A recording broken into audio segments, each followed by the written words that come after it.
Por que os jovens passam tanto tempo dependendo dos pais? Esse é um tema polêmico. Esse daqui é uma parada que gera treta. Todo mundo tem uma opinião sobre esse assunto daqui. E muita gente tem uma opinião normalmente muito rasa e muito pouco embasada sobre esse assunto daqui. E quero fazer uma meia-culpa, que eu já tive opiniões rasas e muito de lugar de efeito, né? De frases de efeito, né?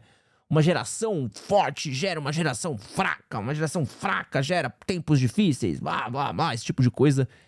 E com o passar do tempo, quanto mais eu fui lendo, estudando, conversando com pessoas mais jovens, eu fui entendendo o tamanho do buraco que é esse papo daqui, o quanto que a gente deveria ter um pouco mais de entendimento e deveria conversar mais com os jovens, olhar menos para nossa juventude e mais para o jovem, quando a gente vai falar sobre por que o jovem tá dependendo tanto e passando tanto tempo com os pais, né? Então esse post aqui da Contente é muito bom, né? Cultura de sair de casa. Tradicionalmente, sair de casa era visto como um ritual de passagem, marcava a ideia de que agora o adulto, você consegue manter todas as suas despesas, ter independência financeira e emocional e seguir uma linha de vida que era tida como linear. Estudar, trabalhar, sair de casa, casar, ter filhos. No entanto, a cultura em torno desse marco tem mudado e isso tem muito a ver com com o fato de que a economia e a ideia de ascensão social não é mais tão linear. O que mudou? De ponto de vista econômico, vários fatores têm dificultado a independência dos jovens. Inclusive, isso está no meu livro, né? Isso é o primeiro capítulo do meu livro, é justamente isso daí, né? O meu livro, Tudo que seus pais não te ensinaram, mas você deveria saber, fala justamente sobre o fator econômico, que abalou muito dos jovens, principalmente o começo do finalzinho da geração dos millennials e da geração Z, que a galera critica tanto, né? O custo de vida é elevado, especialmente em áreas urbanas, torna os aluguéis e imóveis mais caros, por exemplo. A gente estava dando uma olhada em aluguéis e imóveis, pô, você olha regiões do sei lá, Capão Redondo, o aluguel de uma casa, R$1.500, R$2.000, pô, mais que um salário mínimo, né? Tu vai ter que alugar um quartinho quebrado, puxado pra você morar com zero de conforto, né? Um mercado de trabalho instável, com empregos menos seguros e mais temporários, a uberização do trabalho, a pejotização do trabalho, o alto índice de layoffs que a gente tem tido, a falta de construção de carreira e cultura de carreira que a gente tem, dificulta a estabilidade financeira necessária para viver sozinho. Além disso, muitos jovens carregam dívidas significativas estudantis antes mesmo de sair da faculdade, impactando sua capacidade de economizar para sair de casa. A gente não tinha tanto isso, mas agora a gente tem as dívidas do FIES, né? E aí, entra um papo muito louco. Vale a pena fazer faculdade? Vale. Mas vale a pena você pagar mais numa mensalidade de uma faculdade do que você vai ganhar justamente naquela profissão? Hoje, você vai olhar uma mensalidade de uma faculdade como, por exemplo, uma Casper Libero, você vai gastar, sei lá, coisa de R$4.000 numa mensalidade de uma Casper Libero, e você não vai ganhar R$4.000 às vezes trabalhando de jornalista. Vale a pena pagar R$4.000 para ganhar menos do que você vai ganhar dentro do mercado de trabalho?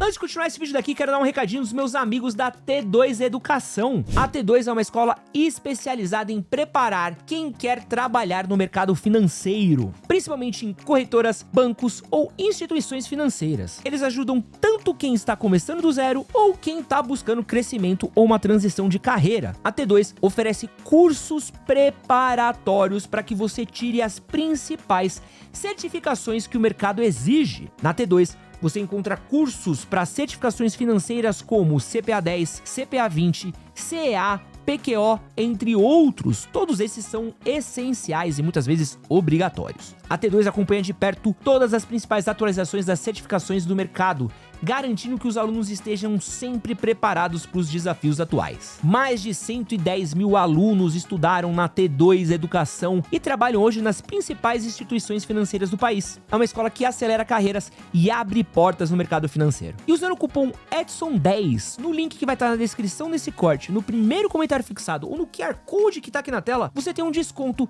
na sua matrícula lá na T2 Educação. Essa é a chance perfeita para você que está querendo se qualificar no mercado de trabalho ou está buscando a sua transição de carreira para um emprego um pouco melhor, que pague um pouquinho melhor, com um pouquinho mais de vantagem aí. Então, aproveita, não perde tempo e conheça mais da T2 Educação. O que mudou? A ideia é que os filhos só dependem dos pais é uma parte da história. No Brasil, muitas famílias permanecem juntas para dividir melhor os gastos.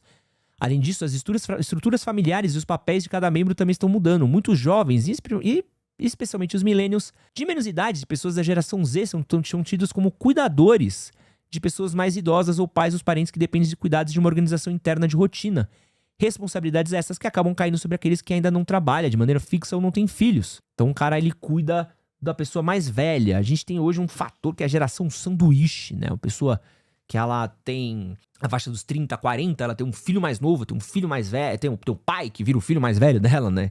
Então ela acaba tendo uma família hoje, ela tá ficando meio todo mundo junto no mesmo lar. E em espaços cada vez menores, infelizmente, né? Porque tiraram isso da gente também. Questões de saúde mental. Da mesma forma que algumas famílias podem ser causadoras de adoecimento mental, outras são únicos alicerces de quem pode lidar com problemas. Muitos jovens permanecem com os pais por apoio emocional e psicológico que recebem. Além disso, a interdependência da família é mais valorizada em alguns círculos sociais, o que pode contribuir para a permanência dos jovens mais tempo na casa dos pais. E aí essa questão do famoso papo que a gente fala, que é, pô, tu prefere ir pra vida passar perrengue, tu prefere ficar em casa e ter um pouco da estabilidade e da segurança. Você deixaria o seu filho passando perrengue, morando num buraco, sendo que você poderia dar segurança pra ele? Então, assim, é uma questão que é muito importante, que é o seguinte: cada pessoa tem o seu tempo.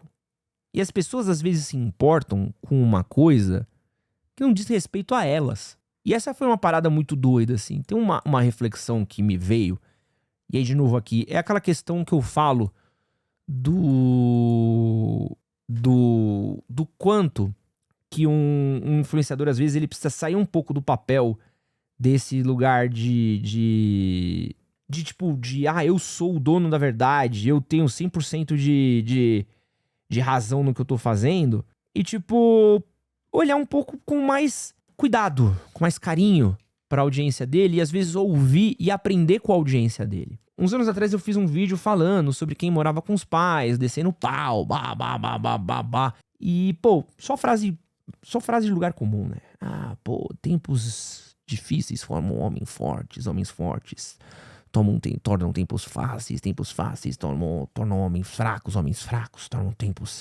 tornam tempos difíceis, né? Essa merda, né? E aí você mora com os pais porque você é um frouxo que quer depender da mãe e tal, e não quer sair de casa, não quer ser adulto, Peter Pan, papapá, e não quer ver a vida, e não sei o que lá. E aí o cara mandou uma mensagem pra mim que foi muito simples, assim. O cara virou pra mim e falou assim: pô, Ed, tudo bem? Minha mãe é idosa, minha mãe tem, sei lá, 70 anos. Minha mãe tem uma doença que ela não consegue se cuidar sozinha.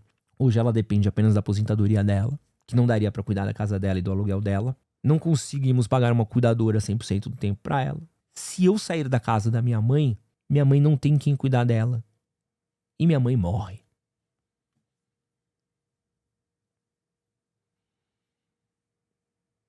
E foi uma parada que eu olhei e eu entendi, né? Caralho. É um caso completamente diferente. E pra pessoa que tá do lado de fora, julgando, olhando e criticando quem tá morando com os pais, você olha e fala assim, pô, esse cara tá errado em morar com os pais dele? Será que esse cara tá errado em estar morando com os pais dele? Ou às vezes você vai olhar o cara que mora com os pais, porque o cara tá, às vezes, num mercado de trabalho extremamente competitivo, e aí ele poderia sim tá pagando um aluguel, né? Às vezes o cara tá fazendo o quê? O cara tá fazendo uma graduação, aí ele vai fazer uma pós, ele vai tentar fazer um MBA, ele vai tentar fazer essa expansão dele pra ele conseguir almejar um emprego melhor, mas ele sabe que se ele fosse pagar um aluguel, ele não conseguiria ter esse dinheiro pra investir no estudo dele. Então, ele tá errado em morar com os pais dele pra investir no trabalho dele, tendo em vista a situação que tá o mercado dele? Ou o cara ainda mora com os pais dele, mas o cara ajuda na casa, ajuda a pagar a conta, ajuda a cuidar dos pais, ajuda a cuidar do espaço que vive. Ele tá errado? Porque o errado não é morar com os pais, o errado é como mora com os pais. O errado é como depende dos pais, não o quanto depende dos pais. Então eu sinto que tem essa questão que as pessoas não olham, e a gente precisa olhar. E a gente precisa olhar e a gente precisa saber falar disso com um pouco mais de sobriedade. Porque a real mesmo, velho, é que a maioria das pessoas não saem da casa dos pais porque o aluguel tá caro. Porque o imóvel tá caro. Porque o mercado de trabalho tá terrível.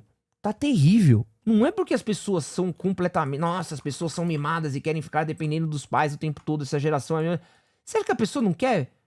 Porra, será que a pessoa, o cara de 30, 40 anos, ele não quer estar morando na casa dele, ter o espaço dele, ter tudo? Cara, se o cara pudesse, ele teria, velho. A maioria das pessoas querem. Só que a maioria das pessoas tem que adiar sonho maioria das pessoas tem que adiar as coisas que faz, mano, porque não consegue ter acesso a isso, velho. E aí o núcleo familiar acaba sendo um resguardo pro maluco. Então, e assim, e a gente vai julgar às vezes a vida do outro, sendo que é algo que não nos compete. Isso não tem nada a ver com a nossa vida. Isso não tem nada a ver com a gente, mano. A gente tá num momento imobiliário bizarro, velho. Olha a taxa da Selic, como é que tá. Olha os juros, como é que tá. Olha a questão de financiamento de imóvel, como é que tá. Olha como é que tá toda a questão do mercado de trabalho, uberização, pejotização dos trabalhos. Pô, me fala uma carreira hoje que não tá assim, ó, de vir uma IA e cortar ela no meio. Qual carreira não passa por uma demissão em massa? Qual profissão que acorda e fala assim, pô, tô bem demais aqui, ó, tô super estável. A gente fez aqui um vídeo falando sobre o custo de vida de morar em São Paulo. Amigo, a galera ficou impressionada. E acho que a gente internet jogou barato, sabe? Tipo assim, olha o preço do mercado, olha o preço da conta de água, de luz, olha o preço de tudo, mano. Então assim, é uma questão muito doida do quanto que a gente precisa entender um pouco disso, do fator e do tempo que a gente tá vivendo. E entender que muitas vezes, mais do que o julgamento, a gente precisa entender porque isso é uma questão que ela está acontecendo, velho. Isso está acontecendo, mano, sabe? E esse é um mundo que tá acontecendo. Isso é uma questão que vai mudar. Essa geração canguru que a gente chama vai crescer. Então não adianta você fingir, ficar com suas frases de efeito, você vir com seus lugares sabe, de querer bater e tudo mais, sendo que, mano, não vai mudar, vai só piorar, vai só crescer mais ainda, mano. Vai só crescer mais ainda. E a gente precisa entender que é um estado atual. E que você que está nessa situação faz parte. É você entender como é que você se torna um membro ativo e útil dentro da sua casa, porque uma coisa é você ser um sanguessuga dos seus pais, outra coisa é você ser uma pessoa que tem um bom trato, tal, cuida bem. Inclusive, a gente fez um conteúdo sobre isso, né? Como conviver com seus pais dentro da sua casa. Inclusive, também é um capítulo no meu livro, né? Eu fiz um vídeo sobre isso ou eu fiz um capítulo no meu livro? Não sei mais. Acho que eu não fiz um vídeo, mas eu fiz um capítulo no meu livro, né?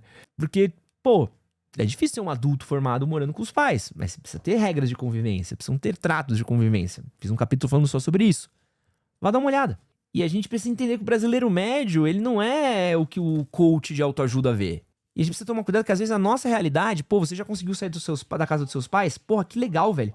Mas será que todo mundo tem esse mesmo privilégio que o seu? Será que todo mundo tem a mesma história que a sua? Será que toda geração passou pelo mesmo processo que a sua? Será que assim, vai estar todo mundo na mesma condição? E será que amanhã tu não vai poder passar por isso? Eu tive um problema pessoal meu. E eu tenho vocês vão me julgar pra caralho, tá? Mas vocês vão achar que eu tô exagerando. Mas eu tenho a tendência a catastrofizar as coisas na minha cabeça, né? Quando eu perdi minha empresa antiga e estava em vias de criar essa empresa nova, Castrinho Corp, e as coisas estavam acontecendo, em determinado momento eu olhei e falei assim, pô, acho que eu não vou conseguir me reerguer, né? E eu olhei e falei assim, caralho, eu vou ter que voltar a morar com minha mãe. E em determinado momento eu tava contemplando a possibilidade de fazer assim, cara, eu vou ter que voltar a morar com minha mãe, velho. Sabe? Óbvio que depois eu parei e fiz meia dúzia de conta, eu olhei e falei, não, porra, não vou. Mas existia a possibilidade disso, assim. Porque ainda mais quem é classe média baixa, ou quem é classe média, tava até conversando com minha namorada isso, né? Se você ganha menos de... Eu vou jogar baixo aqui, tá? Porque eu tava vendo até o Raul Sena falando sobre isso, mas vou jogar baixo. Se você ganhar menos de 20 mil reais, tá? Por mês, você está mais perto da pobreza do que da riqueza. Você ganha até 20 mil reais por mês, que vocês podem achar que é muito, tá? E mas hoje em dia, não é tanto. E por 20 mil reais, menos de 20 mil reais por mês hoje, você tá a um layoff, a uma demissão, a uma decisão equivocada, a uma mudança de taxa de juros, de voltar para casa dos seus pais. A gente tá num momento muito louco do mercado que a gente tá tendo uma alta taxa de devolução de imóveis. Tá tendo um monte de leilão de imóvel que as pessoas não estão conseguindo pagar o imóvel que eles compraram. Por causa da economia, por causa de estado de trabalho. Então, assim, a gente tá o tempo todo a um momento, assim. E os nossos pais que conseguiram comprar e ter o seu espacinho, a sua casinha deles, se tornam um porto seguro pra gente. Porque a geração, os millennials, geração Z e geração alfa, estão entrando agora num rolê que, assim, não vai ter nada. Não vai ter nada pros betinha. Esse papo ataca a minha ansiedade. Esse papo, amigo, eu vou falar uma coisa pra você, tá? Metade desses 20k vai pra imposto. Pô, vou falar uma coisa pra vocês. Se eu falar que eu paguei de imposto esse mês, vocês vão morrer. Vocês vão morrer. Foi pô, conseguia pagar um funcionário por um ano aqui o que eu paguei de imposto. Esse papo daqui, ele tem que te dar uma certa ansiedade. Mas essa ansiedade, ela não pode ser ansiedade demais a ponto de você travar e morrer, e ter uma crise de pânico, e de crise de doideira. Mas ela também não pode ser ansiedade de menos, a ponto de você achar que tá tudo bem e voltar a dormir na sua colcha do Seninha. Esse papo é de gente tem que te causar ansiedade suficiente de você pegar por volta disso daí, tá, o DJ Wanji? Por volta disso daí. Tu tem que pegar um papel ou uma planilha. Ganho tanto por mês. Gasto tanto por mês. Custo tanto por mês. Desconta tanto da minha folha. Sobra quanto por mês. Posso ganhar quanto por mês. É isso. Tem que ser ansiedade o suficiente para você se organizar. Isso tem que te causar ansiedade suficiente para você entender que se você não se organizar, fudeu. Porque assim, ó, as coisas estão difíceis. Ponto. Isso não é brincadeira. Eu não acho. Isso é um fato. Se você não tiver organizado, vai ser muito pior. Eu não sei se você não tiver preparado, você tá fudido. Porque tende a piorar. Sacou? Tende a piorar mesmo. Então assim, se você não tiver minimamente organizado com tudo que está acontecendo, com o que você está acontecendo, se você não tiver organizado e informado, você se torna vítima. E aí, cada movimentação, cada coisa que acontece, você, oh meu Deus, né? Caramba, a coisa vai ficando cada vez pior pra você. Então assim, aqui ó, eu trabalho numa imobiliária, cara, aluguel pra você morar numa casa bacana tá na faixa de 2.000 em São Paulo. Bacana se ainda tá sendo legal, tá? Porque assim, aqui na Moca, por exemplo, cara, tu não acha uma casa de 100 metros quadrados por menos de 4.000. Boa, bem cuidada. Então assim, tu precisa começar já a se organizar. E olhar para as coisas com seriedade e sobriedade. Esses próximos anos nossos, não vai ser muito ano de sonho, velho. Não vai ser muito ano de sonho, não. Não vai ser muito ano de levar as coisas num pensamento positivo, não. Vai ser um ano de levar as coisas na sobriedade. Na seriedade. Como que eu resolvo isso aqui, ó? Pulso firme. Deixa pra sonhar quando a coisa der uma melhorada. Agora, mano, precisa ter organização financeira, emocional, profissional. Inclusive, é exatamente o motivo da gente ter falado tanto de trabalho aqui. Por que vocês acham que eu parei de falar tanto de mulher, de festinha, de diversão, e a gente começou a falar tanto de trabalho, de dinheiro? Porque a gente começou a entender que essa é uma prioridade hoje em dia. Não tem como eu estar falando pra você, vai se divertir, vai sair, vai pra festinha, vai viver a vida boa. Não tem vida boa, velho, se não tiver estabilidade. E agora a questão é, a gente há de se buscar a preparação. E a preparação, ela vem através do estudo, ela vem através da sobriedade, ela vem através de número, de planilha, ela vem através de preparo, de informação. E se você acha que o Castrinho não é a melhor pessoa para te informar, eu concordo, não sou. Existem diversos influenciadores de diversos espectros que são melhores do que eu. Mas não espere o melhor. Porque o melhor não virá. Esse que você acabou de assistir foi um corte das lives que acontecem todas as terças e quintas às 10 da manhã e todos os domingos às 9 horas da noite no canal Edson Castro Oficial. Não esquece de curtir, compartilhar, se inscrever e conhecer mais da T2 Educação no link na descrição do vídeo, primeiro comentário fixado ou no QR Code que tá aqui na tela. Valeu!